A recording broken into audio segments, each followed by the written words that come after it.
Before we get started, please take the time to like, add, and subscribe to our pages on YouTube, Facebook, Spotify, and iTunes. Also, please leave us a review.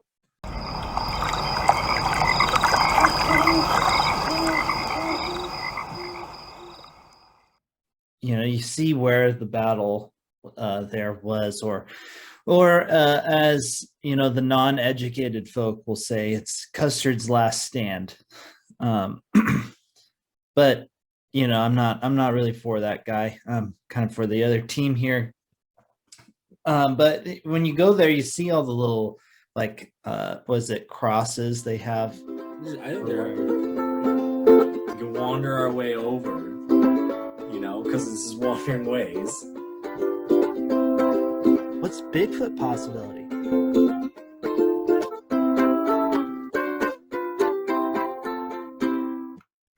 Clink. Clink. Hey, guys, how you been? What's up, man? How you doing? How you been? What's your name? What's your sign? Exactly. It's a Cancer, because it's like Cancer. I suck. No, I'm just kidding. Are you a Cancer though? Yeah, I am. Oh, I see. I'm a Libra. Yeah, you suck. So, no, I'm supposed to be. I'm really indecisive, but now I'm not too sure. I don't know, man. Matt Buddy is like weirdly into that. I don't know why, but he is, and he acts. No, he was really into it.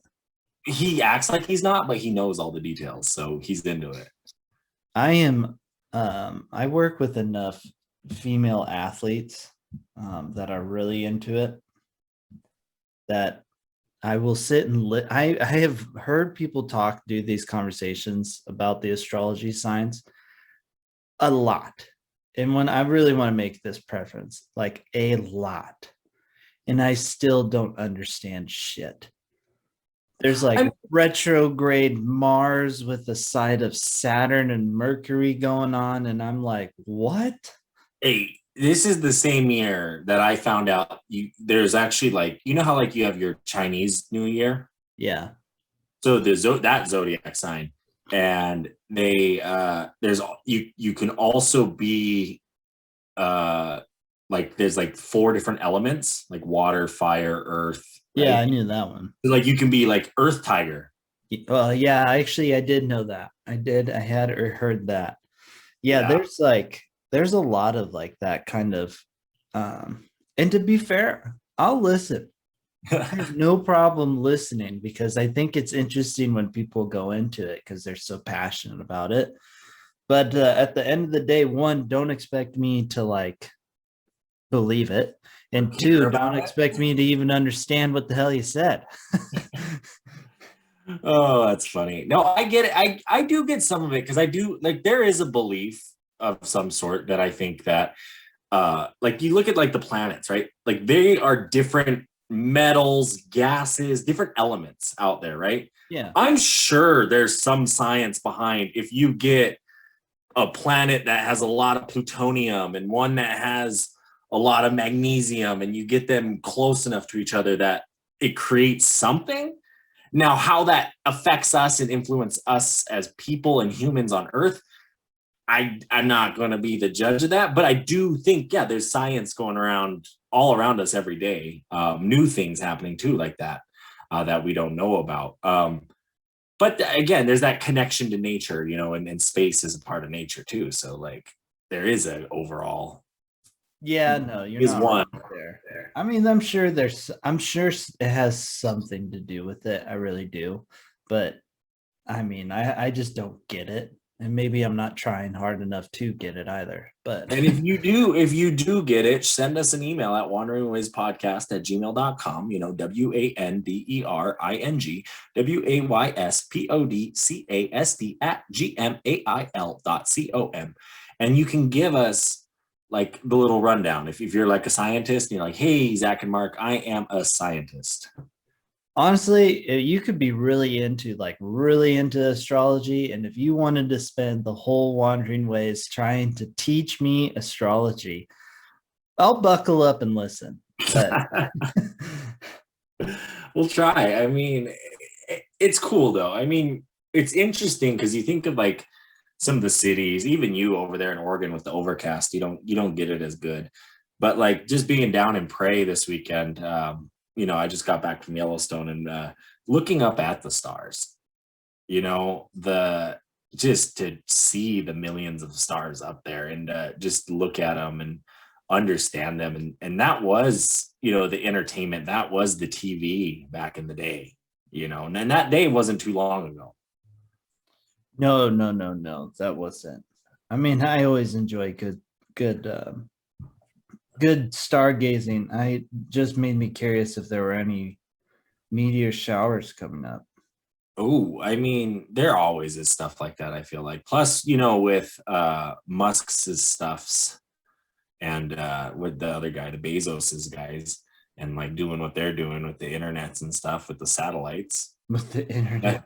You know what I mean? Like you're going to see movement in space all the time. And I'm actually quite interested to, you look at like advertisements, right? Since the beginning of time, they've been around, people painting this for that, when are we going to start getting satellites that you're going to see through like daytime, just looking up into the sky? You'll see those satellites that say, 2 for 10 Monster energy drinks. You know what I mean? Like that's going to come. I hope that never comes. I hope that it's gonna.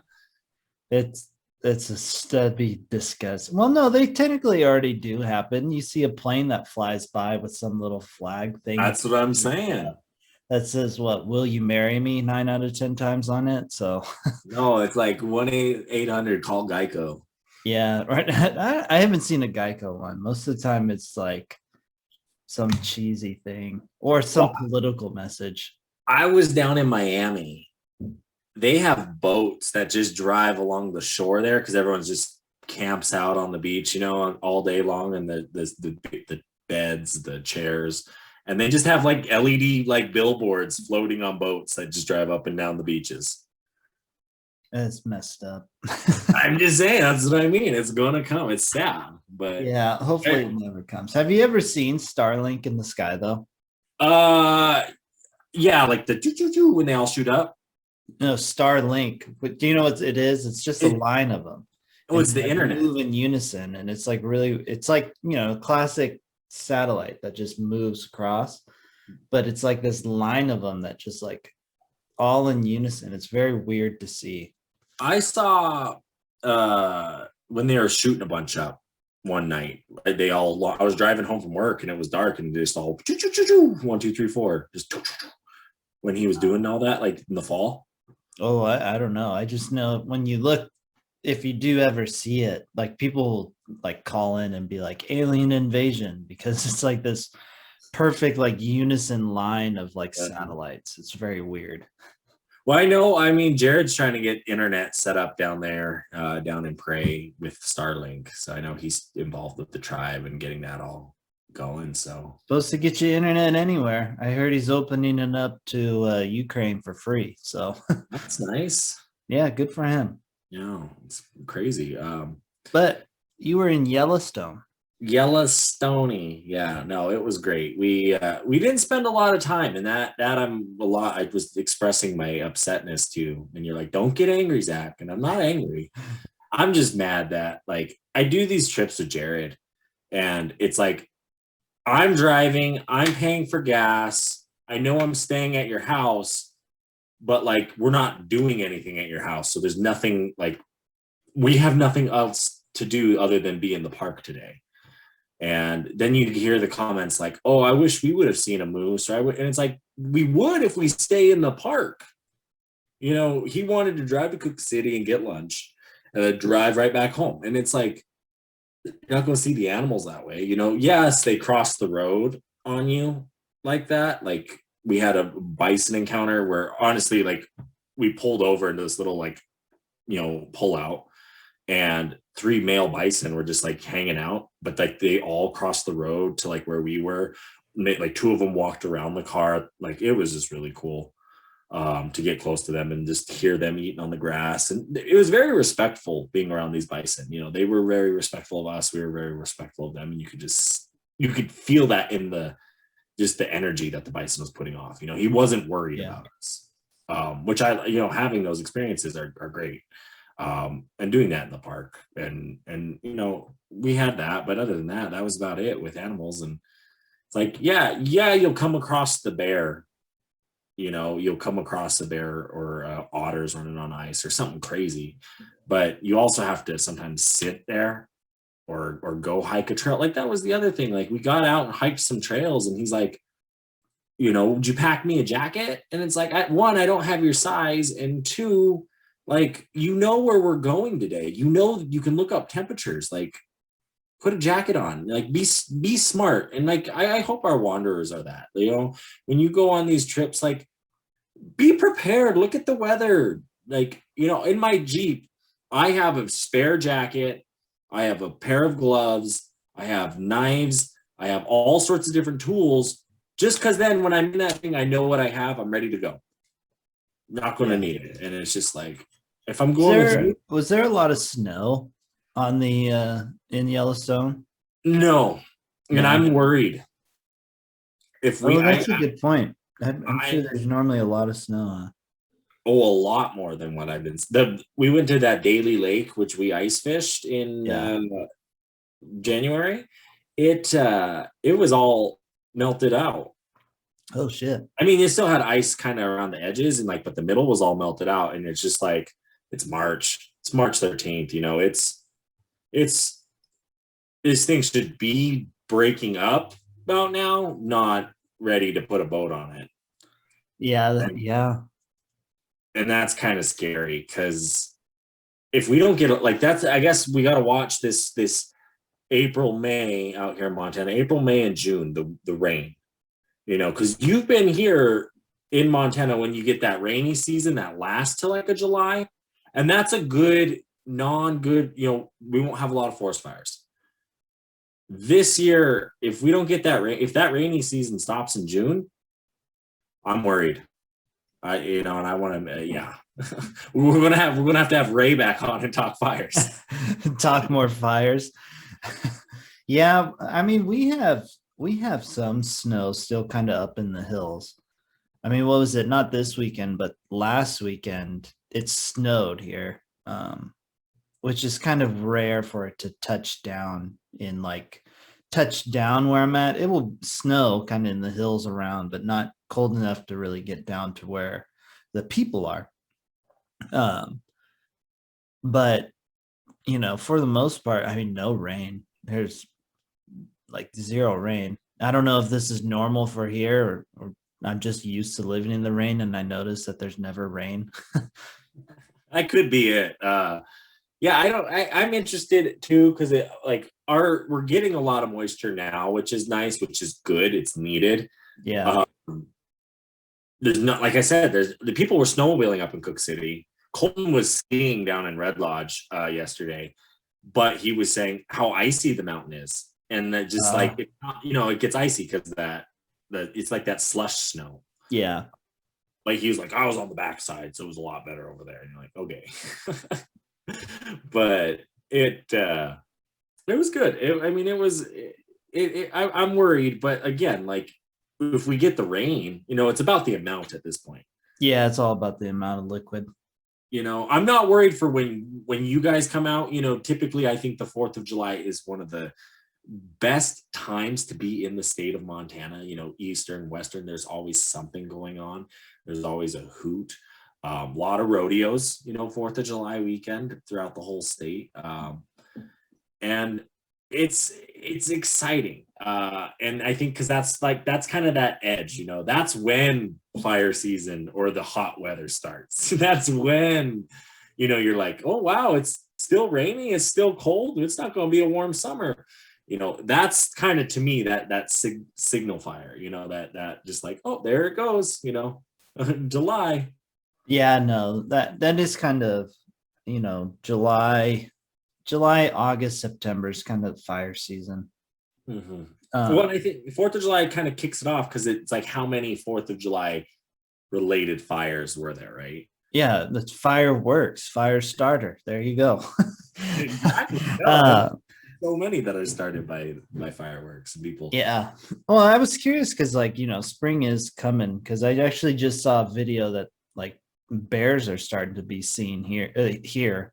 I don't know about out towards you, but I know bears. Oh, I'm pissed. Again, we were just in Yellowstone. Yeah. You know where the petrified tree is. Yeah. Okay, so on the other side, there's that river creek kind of that bends around that bend. There's that Mm-hmm. point that sticks out. Well, we were stopped there, and there was a clear bear den that a bear had made a hole in the ground and just underneath some like log, like it was really neat. And there was a photographer sitting there right on the road, like he's been camped out there all day, like you see him there in Yellowstone. And he, we're there, and Jared's like, oh, I get it. It's cool to see the den, but like, I don't want to sit here all day. And that's where I'm like, well, we can drive and then drive back, come about sunset. And I'm sure that bear will be poking its head out. That's what that guy's waiting for. And it's just like, irks me because he's so like, I need to be home and it's like, for what? Like, what are we going home to? And it's just, yeah. And I wanted to see a bear. And yeah, because they're starting to come out of the park.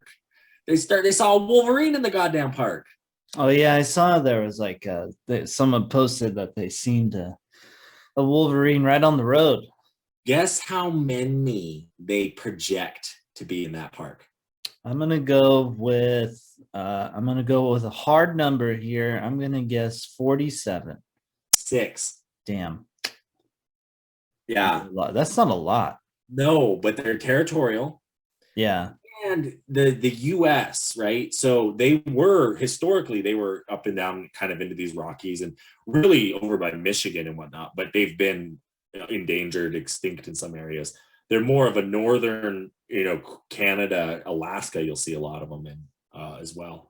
But it's cool that they saw the one there. I'm glad. Yeah, that is really cool. Anybody's seen one. I think it would be cool. I think it would, well, I don't know, because they're ornery little bastards. So I don't know how cool it would be. Classic what nature guy. You're pretty neat, but at a safe distance. Right? No, exactly. It's funny because I was talking to Jared and he's asking me all these questions about the park. And I'm giving him the answers, and he's like, well, how do you know all that? And I'm like, look at the goddamn paper they give you. Like, when you walk in the door, like, dude, like, look, 25 yards away from all animals, 100 yards from bears and wolves. And he's like, oh, 100 yards between me and a wolf. Yeah, that's close enough. I'm like, exactly. Like, fuck, man. Like, they give it to you for a reason.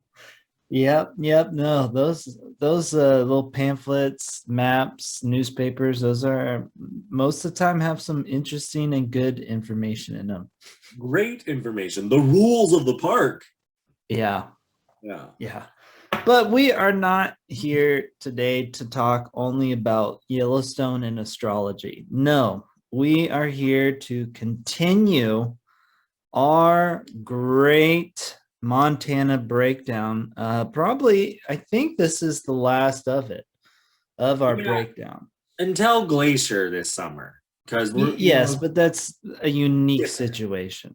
It's different. Yeah, because we're gonna have a WWR, right? Maybe we'll invite Tyler on or Matt on or something to also do our Wandering Ways review. We'll do a breakdown of Glacier, but that's far in the future. No, we're doing Eastern Montana today. But if you haven't, make sure you do go back and check out the Montana as a whole, the Western Montana, the Yellowstone, and I think that's all. There might be one other, but I don't think so. We have an overall kind of. Yeah, we have an overall Montana, and then we did Zion, then we did Yellowstone National Park breakdown. Then we did a Western Montana breakdown. Yes. So sir. If you haven't checked those out, make sure you do go and check those out. They're a couple episodes ago, so it's worth a listen. Especially that overall one. You can pick where in Montana you want to go from the overall, and then you can learn a little bit more about it when you go with these fine-tuned specific regional Montana breakdowns. Yeah, no, I like that. That's a good way of describing it. I mean, this one's interesting. I mean, Eastern Montana is home to me, for sure. And I know, it's kind of interesting throwing in there because not a lot of people come out here, but they're starting to explore this state. They're starting to see more.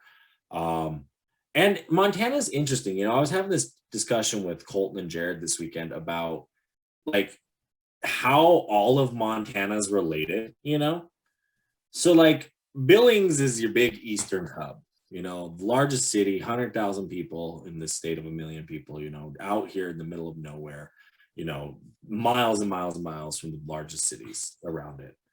But it's connected to like central Montana and the cities of Montana because of it being the big metropolis it is. Yeah. Western Montana and northwestern Montana are kind of connected just because of like the mountains. The High Line itself, which is that Highway 2, right, goes right across the top of the state. That from basically Glacier to, you know, the northeast corner of Montana, you know, that High Line is connected in its own way. And because the mountains move diagonally through the state, you know, that eastern side, the more north you go, goes a little more west, I feel like, you know. So I would say eastern Montana starts all the way in Browning up there on, you know, East Glacier, basically, just because that's the plains, that's the Great Prairie, you know, that's the big ranches, that's the big cattle industries. It's Montana, you know, and how each one of these places are just connected in this weird circle. It's interesting and unique, and I think that's what makes it Montana. And this eastern side, you know, it's unique in its own way because, like I said, you have the High Line, you have the southern Billings, you know, the southern areas like Billings, Great Falls, and then that Mondack, you know, that Montana, North Dakota area. Yeah. This part of Montana is definitely a lot more open. It's not a whole lot of hill. There are still some, you know, but it's still, this is where you're starting to get into the more plains, you know. Yeah, you're really opening up on that eastern Rocky Mountain front, you know. So the closer you are to the mountains, I mean, all of eastern Montana is windy, but like those towns like Browning, Livingston, you know, right there, right on the fronts, Big Timber, you know, places like that, you're going to get high, severe winds all the time, which is kind of nuts. People like it. They survive. They live there. Not a lot. It isn't that popular. And the eastern side isn't that popular with the towns. You know, it's not as developed as the western side of the state for sure, and it shows. You know, you'll be driving for miles and miles and miles and not see the next town or your next destination. People don't understand that about eastern Montana either. Sometimes they'll come out here and they'll think, oh, there's Mosby, Montana on the map. It has a post office because that's why it's popping up on the map, but doesn't necessarily mean it'll have a gas station. No, that's true. But it like you said, it is home to Billings, which is the largest city in Montana, which is, if you're going to do eastern Montana, you're going to want to fly into Billings. It also might be the only option you have, unless you're taking one of those little planes that you got to like manually start up with your hands, where you got to pull the propellers and you got to like get it going. But if for major airplanes, I think Billings is the only one. That or Great Falls. Does Great Falls? Yeah, Great Falls would be the other. Probably be a little more expensive than a Billings. It's an interesting one because the nice thing about Great Falls is you have the Air Force Base there. That's why. And that's basically what's keeping that town, that city alive. Yeah. Because it's an interesting one. There's no real. There's a university there. Okay. I know this because our teams go all the way out there to play. Yeah, I think they were a 2-year that finally became a 4-year. Oh, probably. I mean, it's a little NAIA school, so. Exactly. And Billings has an NAIA school, and yeah, there's a ton of NAIA schools in Montana. They're small. There's that people like a good small college. I mean, there's tons. You know, in Miles City, you have Miles City Community College. You have, you know, Rocky here in Billings. You have MSUB here in Billings. That's a D2 school, a decent size. Great Falls has Great Falls University. Up in Havre, you have northern Montana. They use the same football field as the high school. Yeah, that's not uncommon when you get at these smaller schools. But yeah, so you have Great Falls, which is another bigger kind of city in the air in it, but still Billings is your main, that's your main hub. It's kind of easier to get everywhere you want to go in eastern Montana too. It is. Billings is, and it's kind of the hub for Eastern Montana. So like you come here on a Friday, Saturday. The one cool thing about the state of Montana is you can look this up online and the county numbers. So if they just have a standard Montana plate, not one of the custom ones, it'll have a number like 17, 3, all the way to 60, like 1 through 60. And that's the county that those people are from. So you see them, you'll start seeing, oh, there's Roosevelt County, there's, Bighorn County, things like that you start picking out. Yeah, I knew this because of driving in a car with you. You always pointed out, like, we're in the state of Montana, and you're like, oh, this person's from there, this person's from there. Like, for one, I don't care. I don't. Some people do though, so keep them informed. No, it's just funny because it's like Thea, for example, she's from Roosevelt County, Wolf Point, number 17, all the way up in the northeast corner of the state. And you see them come to town and you're like, oh, that's why you don't know how to use a roundabout. Go back to your small town and relearn how to use a roundabout before you come to a town with one. I haven't spent a whole lot of time out in eastern Montana, but the little bit I've done out there, the first thing I did, and we haven't really talked too much about this, but I mean, we've talked about it because you worked there, is Pompeys Pillar. I have been out there, which is a glorious BLM land, which is very close to Billings there. Yeah, well, and it's the place where Clark signed his name on the rock, the last physical, visible evidence of the journey. The reason they say physical, visible instead of just physical evidence is in Great Falls and Park City, Montana, both eastern, they can find where they set up camp based on the mercury deposits. So like where the bathroom would have been, and based on that, knowing that this was a military party, how they camped every night. Yeah. Which is interesting. I lied. We have talked about Pompeys Pillar with Sunny, yes. So go check that one out to know more about Pompeys Pillar. But going back, last physical visible spot. Yeah.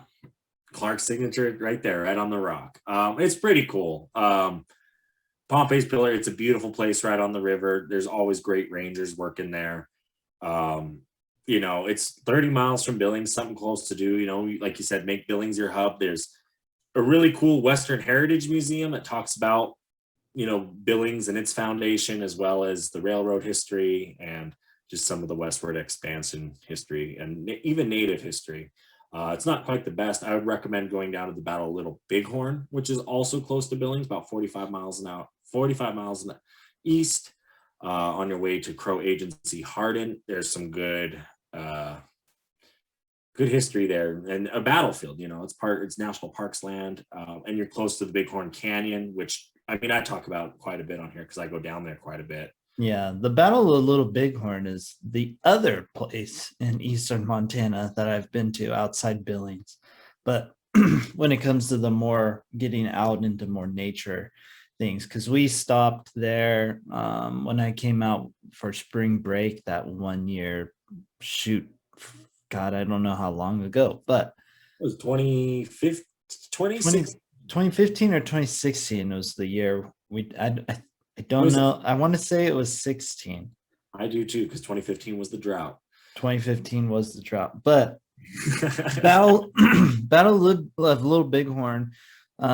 It's kind of a cool little spot. You see where the battle there was, or as the non-educated folk will say, it's Custer's last stand.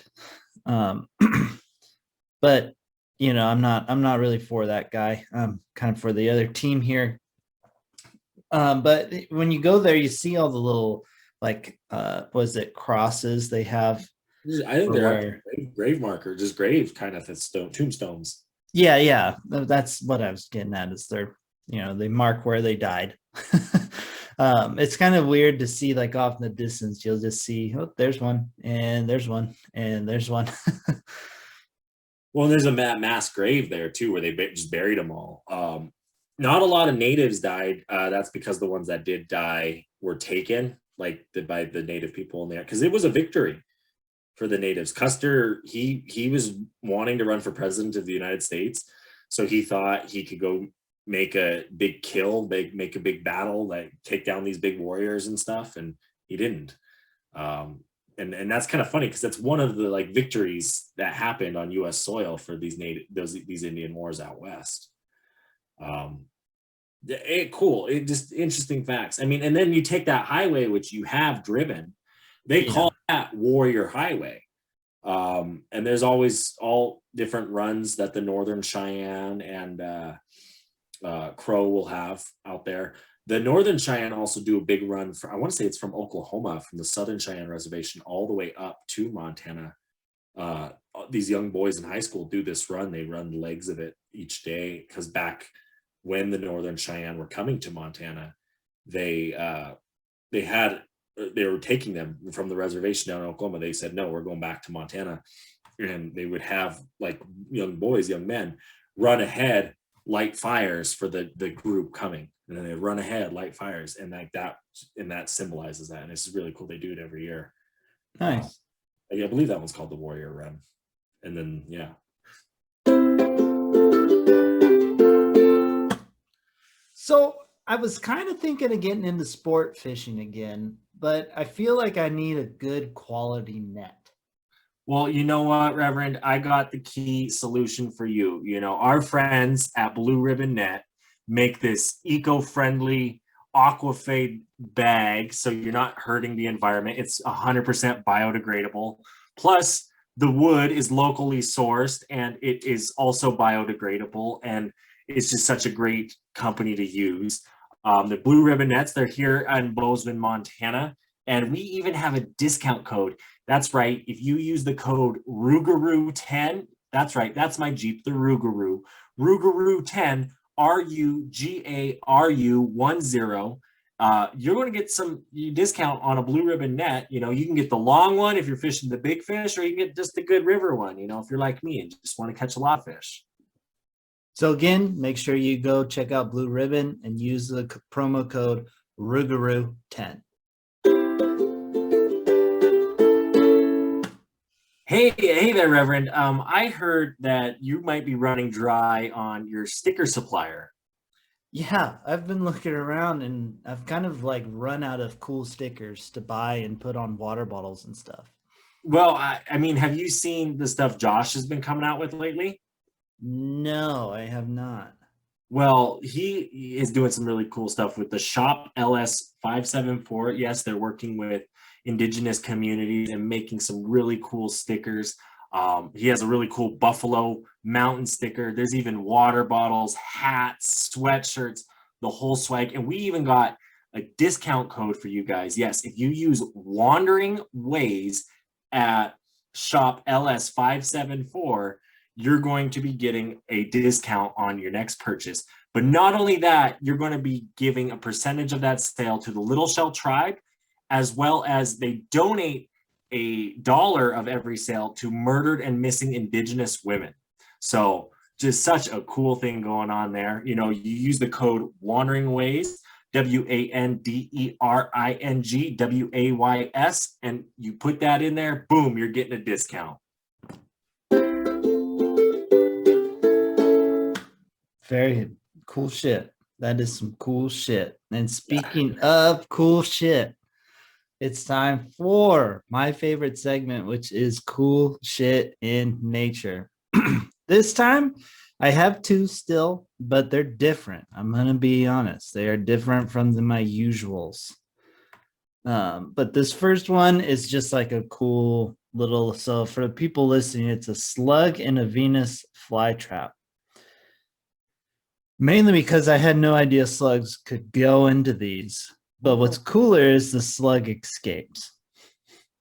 That is cool. It's just like, dang it, not again. You know what I mean? He's like, goes in. I feel like he's panicking the fuck out right now. He's just like, nah, I gotta get the hell out of here and out. Peace.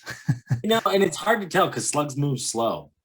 Yeah, this is sped up for sure. I know. This is definitely sped up for sure. like, is that all struggle? You know what I mean? Like, you can see how he's like pushing through right here. Yeah. Like, struggling to do that, or is he just turning around with ease? You know what I mean? Yeah. This sparked me because I was like, well, wait a minute. Who's going to win? Is the slug going to actually get stuck in the Venus flytrap? And I was clearly wrong because he kind of escapes like no problem. But I mean, Venus flytrap, they're more eating like bugs. That's true. That's true. But I mean, I don't think they would discriminate. They would eat whatever they get stuck in them, you know? Yeah. Makes sense. Yeah. This next one I got for you. It looks very random, right? It's just a picture of, I think, an elk. It looks like an elk. Yeah, but it's only the back, you don't even really get to see the full elk. But I got this one because I wanted to ask you if you can find the cougar in this picture. Oh, I think I've seen this one before. Because, I had to look at it kind of close, but I did end up finding him. Because he's like in plain sight, I want to say. Kind of, I would say. I mean, he's not like crazy hidden. It's not the thing is, once you see him, it's like, the glass is broken. And I mean, that's not him on the like creek bed back there. So I don't know what you're talking about, the creek bed, but there's the tree all the way over on the right. I'm looking right there down. He is kind of right there circled. I see him there. Yeah, I was thinking that rock above him. Oh, that right where your mouse is. Yeah, down below. Down in here? To the left. Up. Right, that like rocked, right? Keep going right there, right where your mouse is. No, go back. Right there. Yeah, right there. Oh, right there. Well, yeah, I mean, he's just No, but that's not him. I see him I see him in the brush there, right below that. Yeah. But it's crazy because it's like, these guys are pretty good at hiding. Well, that was another conversation I had with Colton and Jared this weekend. Was I said, I'm curious how many times that like I've been on a trail and a kitty cat was there watching or looking at me, or even just like the owls that you don't see, or the things that sit up there and blend right in. Their coats are their coat for a reason. Oh, 100%. I always say, when it comes to the cougars or the kitty cats, they see me well before I see them. So 100%. And it's what I mean is how many, like I have only seen, like I said, I've only seen one cougar in the wild, and that was hunting. And it was just the fact that it walked across the same trail we were on, and it just bolted right up into the hills, Mm-hmm. But how many have seen us? Oh, I'm sure tons. I'm sure tons. I don't know if I've talked about it here on the podcast before, but one of the more freakier events I've ever had was bow hunting when I was like in, I think like middle school, and seen a fresh cougar print, like just on the road. Because that's like, it's one of those like, oh shit, they're close.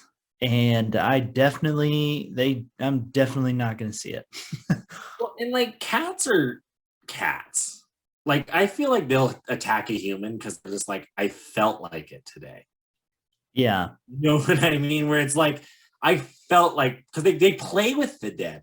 Like, they play with the animal. Oh, I've had a house cat just out of nowhere attack my feet. I totally don't trust a cougar. Exactly. Like, just like, oh, movement. I want to fight it because I'm the apex. Yeah, they say like you should go running with bigger dogs because the cougars will think they're wolves, and like the wolves are like naturally what cougars don't mess with, so they'll leave you alone. They just don't want to fight each other. Yeah, it will leave you alone. That's all. The ultimate goal is it's not like you want to say like, "Hey, be my friend, cougar." No, you just want the cougar to leave you alone. Well, and then throw shit at it if you get the chance. Yeah, If you're being stalked, throw something at it, because that's gonna what the cougar's gonna do is it's gonna bolt because it's being attacked, and it's going to set up a new attack. And in that time that it's setting up, you get out of there. yeah.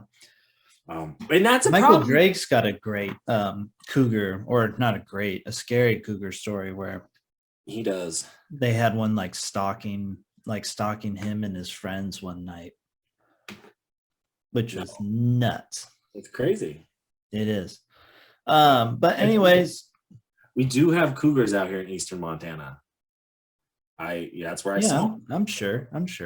Oh, we get mountain lion warnings by the college all the time here in Billings. Do you really? There's like an area. There's like wild turkeys that live in that area, and I think they like the house cats and the wild turkeys probably. Yeah, probably. But no, like Lewistown, Montana, which is out here, it's actually the most central town in Montana. Like if you were to draw like an X through the state, it's going to go right through Lewistown. They have mountain lion issues up there quite a bit. I've heard. They have access to the snowy mountains, and the snowy mountains are really cool and beautiful.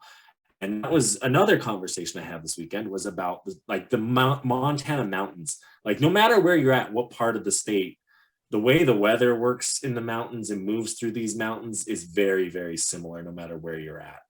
And that's what's really cool. You could be up in Sealy, you could be out in the Snowies, you can be down in Paradise Valley, and you're just having those, the red willow trees, the pine trees. It's just, it feels like Montana.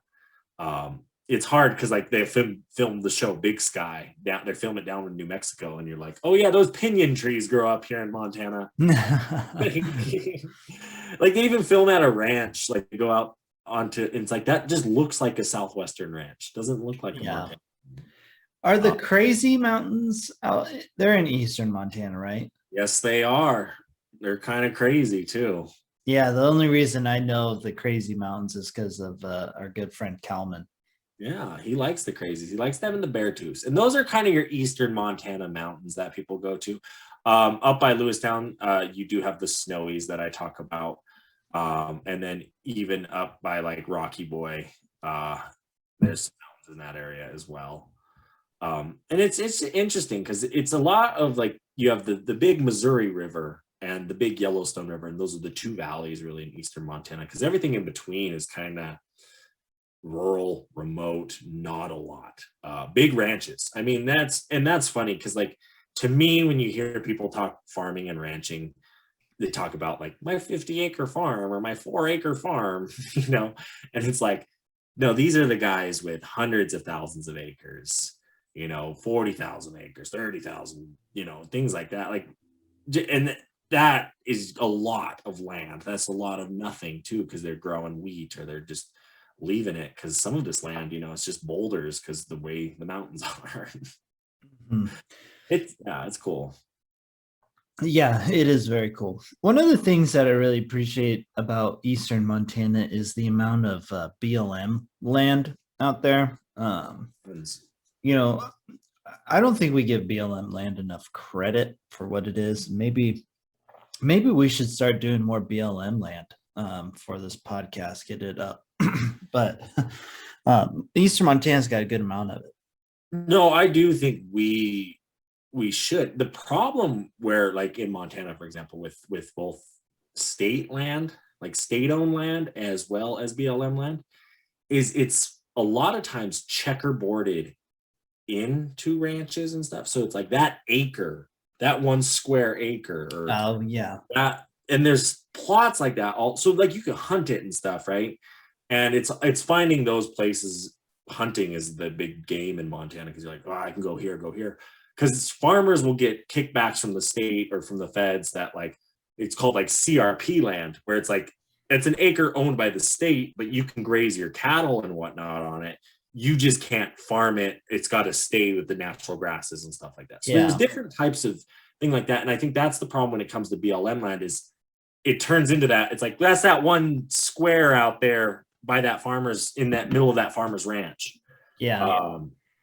But there's also a lot of BLM land sometimes where you're just like, dang, like there's acres and miles and we can go do this and that. And the Missouri River Breaks has a lot of BLM land, and that's a big hunting area. It's a big special tag hunting. So Fort Peck is where they dammed, and that's a cool museum there in Fort Peck. It's a small town, so expect small town museum. But what they did was they dammed up the Missouri River right there, and it flooded the land. And this is the largest lake in Montana, and all the different fingers that it forms. So like the fingers where the lake comes down to were places where it's like it was land, but then it flooded. But you get some of the biggest trophy animals out of this: elk, deer, sheep, not goats, moose. I've even seen moose in this area, just trophy, and like it's crazy. It's beautiful land too, because it reminds me a lot of the Badlands, just not like usable land and just the finger kind of. And that's a cool lake. It's, I mean, Gerald and Jared go boating on it quite a bit. Gerald does his fishing tournaments up there, and you know that's one where you'll take on the 4 foot, 5 foot waves because it's a big lake. Oh, yeah, that must be a big wave or a big lake. Well, I tell you, it stretches I don't even know how many miles, but it's because the river, they dammed it up. Yeah, it's crazy. Like what the dam will do, and then when you get that much water, it makes the land good until the water dries up. Well, I always question the water downstream, right? You're affecting those communities and those natural ecosystems of like, it expects 7,000 CFS right now, but it's not getting that because it's a man-made dam. It's smaller, you know, those issues, and I'm sure that causes something. It's a really, man, I forgot what I was going to say about it. There was like the High Line up there. So there's the High Line up there too, right? Yeah. You got a lot of those reservoirs up there on the High Line, in those communities. Those are all little ranch towns, ranch communities. You know, you got Malta, Glasgow, Havre, all the way over to Choteau, you know, Browning. And I call that Eastern Montana, just like I said, because the guy who owns the land owns a lot of it. Yeah. It's big chunks. I've always wanted to take you out to this area, just because it is different. It is a different part of the woods. You can get into these BLM land, these state lands. Yeah, every time when we talk, you always want to take me there, and then there's another lake you're always like, Mystic Lake, just because it's one of those hikes that like I think you'd appreciate. Yeah, you say that every time. So like it's one of those hikes that I think like after doing it, you're like, I like how far it is from Billings. I like the like stress it puts on the body. I like the outcome. It's just a good hike. Yeah. But I know what I was going to say. So there's also a great campground if you're near Jordan, Montana. It's on Highway 200. A lot of people take that Highway 200 because that goes right across the middle of the state. That's where the Big Cow and Sealy is. It's where you go, how you get to Missoula. It'll take you all the way to Great Falls. You'll go through Lincoln, which is the town the Unabombers through, and you'll pop out Great Falls into Eastern Montana. It just goes straight all the way to North Dakota, it seems like. But 200 connects a lot of towns on that. And there's a campground, the tribe, the Little Shell tribe runs it. It's called the Hell Creek Campground on the Fort Peck Reservoir. And they're doing a lot of upgrades to it and whatnot. And it's pretty good. And it was kind of interesting because there's another issue going along that lake and that area with the American Prairie Reserve. Yeah. So they are a private company that's buying up a lot. And I'm talking, they're buying ranches up. They're overpaying for ranches.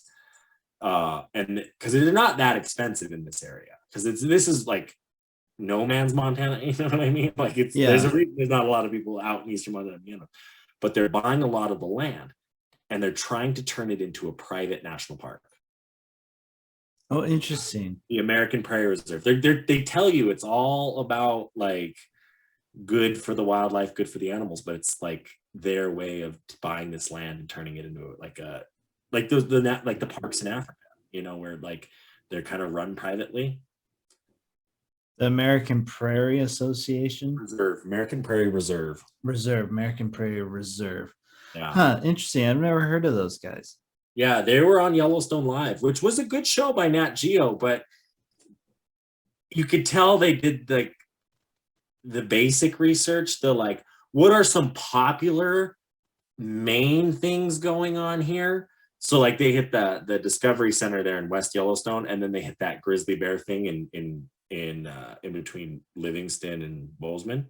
Mhm. And like the grizzly bear encounter thing, like that's so wrong to do to the animals, put them in like a 1 acre like cage essentially. Yeah. Well, I mean, when the private entities like this start getting involved, you start to you worry about the track they're going to go down.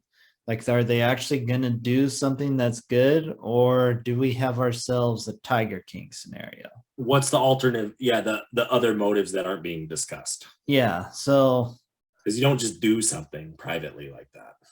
No, typically not, unless there's like some weird partner or some good partner with them that, but it's a quick little search I can do later here. So, well, it's really interesting too, because the communities in that area, their big thing is save the rancher.